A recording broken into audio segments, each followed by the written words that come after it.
गोपीजनाय कथितं नियमावसाने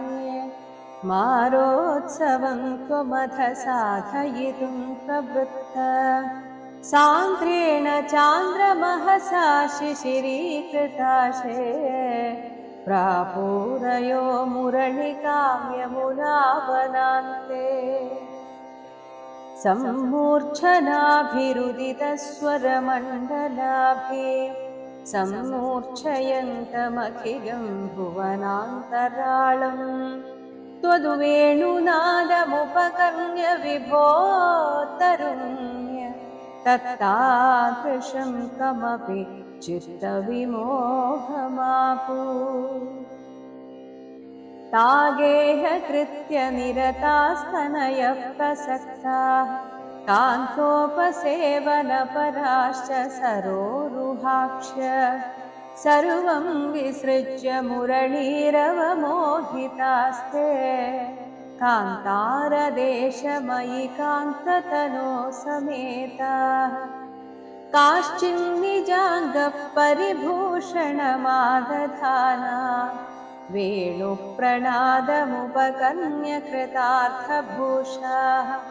त्वामागता ननु तथैव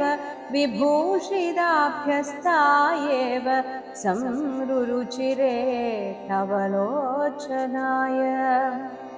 हारं निदं बभुवि काचन धारयन्ति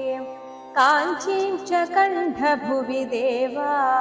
समागता त्वां हारित्वमात्मजघनस्य मुकुन्दा तुभ्यं व्यक्तं बभाष इव मुग्धमुखी विशेषा काचित्कुचे पुनरसज्जितकञ्चुलीका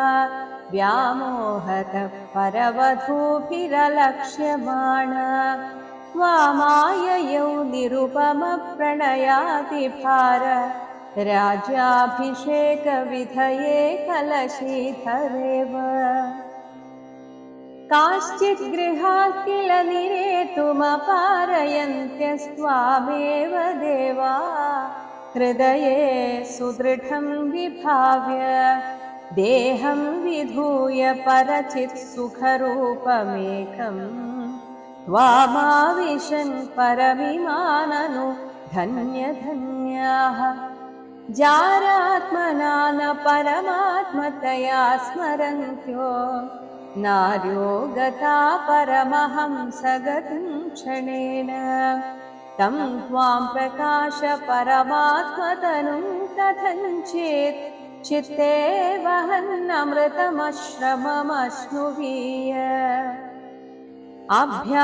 अभ्यागताभिरभितो व्रजसुन्दरीभिर्मुग्धस्मितार्द्रवदन